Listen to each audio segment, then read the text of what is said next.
चलो अब बेटा आ जाओ पेज नंबर 318 पे, जिसमें आपको दिया हुआ है प्रैक्टिकल प्रॉब्लम नंबर 10। ठीक है, so from the following details prepare BRS as on 31 December 2018। So सबसे पहले तो वर्किंग नोट बना लो बॉस। कैश बुक में डेबिट में रिसीट तो क्रेडिट में पेमेंट आता है, ये हमें पता है। अब इसी का अपोजिट पासबुक में होता है, तो पेमेंट डेबिट में आएगा, रिसीट क्रेडिट में जाएगा। फिर कैश बुक में डेबिट में डिपॉजिट, क्रेडिट में विड्रॉवल या ओडी। इसी का अपोजिट पासबुक में डेबिट में विड्रॉवल या ओडी और क्रेडिट में डिपॉजिट। अब कैश बुक में डेबिट में फेवरेबल, क्रेडिट में अनफेवरेबल। इसका अपोजिट पासबुक में डेबिट में अनफेवरेबल, क्रेडिट में फेवरेबल आएगा। ठीक है, तो क्या दिया हुआ है, debit balance as per passbook. So passbook के हिसाब से डेबिट बैलेंस मतलब ओवरड्राफ्ट। ठीक है, तो debit balance as per passbook दिया है, डेबिट कॉलम से शुरू कर दो, 16,000 रुपए लिख दो, 16,000 लिख दो। अब नेक्स्ट क्या दिया हुआ है, customer directly deposited in our bank account by NEFT. Customer ने हमारे बिहाफ पे डायरेक्टली बैंक में डिपॉजिट कर दिया, तो पासबुक में डिपॉजिट ये क्रेडिट में आता है। हमने अभी तक क्या किया, कैश बुक में रिकॉर्ड नहीं किया। अब ये डिपॉजिट है, रिसीट है, तो कैश बुक में डिपॉजिट और रिसीट के लिए डेबिट करना पड़ेगा, तो अभी डेबिट कर दो बॉस। सो पासबुक में क्या हुआ है, 8,000 रुपए क्रेडिट हुआ है, तो अभी कैश बुक में 8,000 डेबिट कर दो। तो डेबिट कॉलम में 8,000 लिख दो और customer directly deposited in our bank account लिख दो। ठीक है, उसके बाद है cheques deposited into bank but not credited by bank. तो कस्टमर से चेक मिला, हमने डिपॉजिट कर दिया, हमने डिपॉजिट कर दिया तो कैश बुक में डेबिट इफेक्ट चला गया। और यही चीज अभी यहाँ पे दिया ही है, but not credited by bank.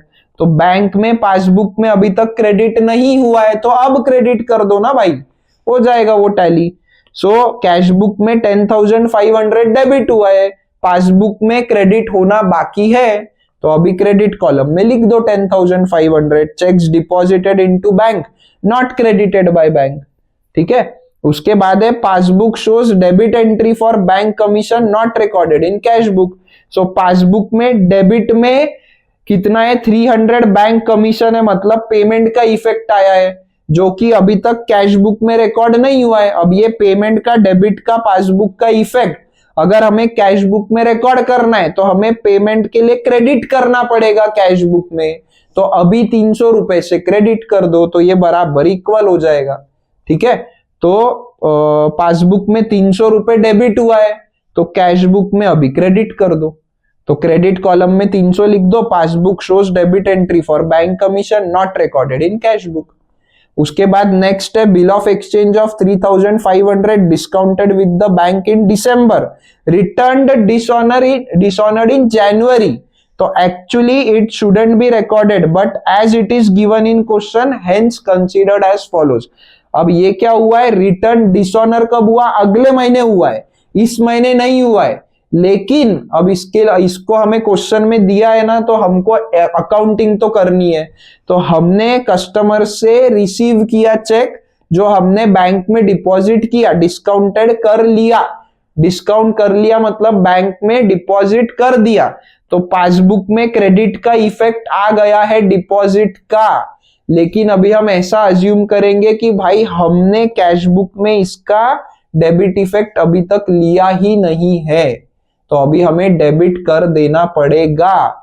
देखो एक्चुअली तो इसकी अकाउंटिंग होनी ही नहीं चाहिए, क्योंकि ये अगले महीने डिसऑनर हुआ है, लेकिन अब क्वेश्चन में दिया है ना, तो करना पड़ेगा कि भाई बैंक में हमने डिस्काउंट किया ना, तो बैंक ने तो रिसीट का, डिपॉजिट का 3,500 क्रेडिट कर दिया, लेकिन हमने अभी तक उसका डेबिट इफेक्ट नहीं किया है 3,500, तो अभी डेबिट इफेक्ट दे दो। तो अभी डेबिट इफेक्ट दे दो 3,500 का, bill of exchange discounted not recorded. उसके बाद है बेटा as per standing instruction bank paid telephone bill 650 not recorded in cash book.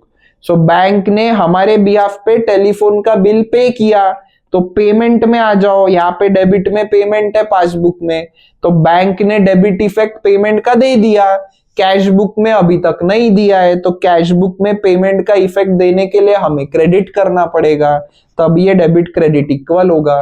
तो अभी पासबुक में पेमेंट का 650 डेबिट हुआ है, तो कैश बुक में क्रेडिट करना पड़ेगा 650 से, तो क्रेडिट कॉलम में 650 लिख दो। As per standing instructions bank paid telephone bill not recorded in cash book.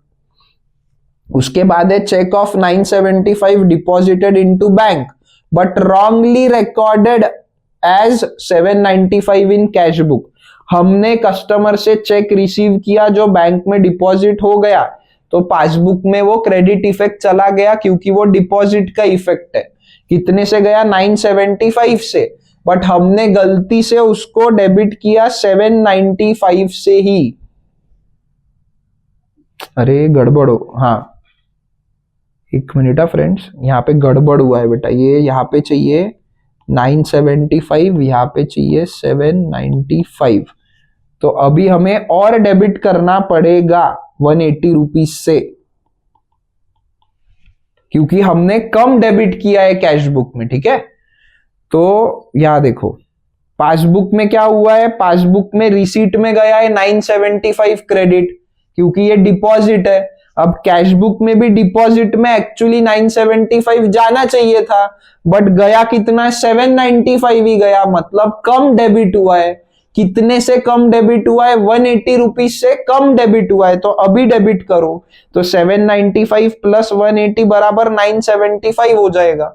तो अभी हमें क्या करना है? डेबिट कॉलम में 180 लिखना पड़ेगा।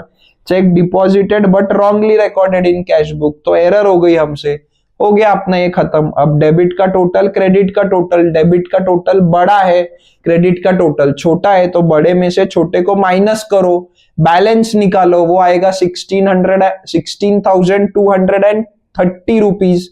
ठीक है, अब हमने शुरू किया है पासबुक से, अब हम पहुंच रहे कैश बुक पे, और कैश बुक में क्रेडिट बैलेंस है, तो कैश बुक में क्रेडिट बैलेंस मतलब overdraft balance. So credit balance या फिर overdraft as per cash book. Overdraft है मतलब बैंक से लोन लिया हुआ है, लाइबिलिटी है, तो देखो बराबर क्रेडिट में आ रहा है। ठीक है, तो ये हो गया अपना तरीका। अब इसको ऐड लेस से करना है, तो डेबिट से शुरुआत हो रही है, तो जितने भी डेबिट है वो ऐड, जितने भी क्रेडिट है वो लेस। सो डेबिट, पहला डेबिट है, डेबिट में डेबिट ऐड होगा, है ना, यहाँ पे क्या होगा? ऐड होगा। उसके बाद क्रेडिट है, ये लेस होगा। उसके बाद फिर से क्रेडिट है, ये लेस होगा। फिर डेबिट है, ये ऐड होगा। ठीक है, वहां पे गलत हुआ है, ऐड होगा। डेबिट में क्रेडिट ये लेस होगा, फिर डेबिट में डेबिट ये ऐड होगा। ठीक है, तो ये बन गया अपना एडलेस वाला तरीका, एकदम ही सिंपल है।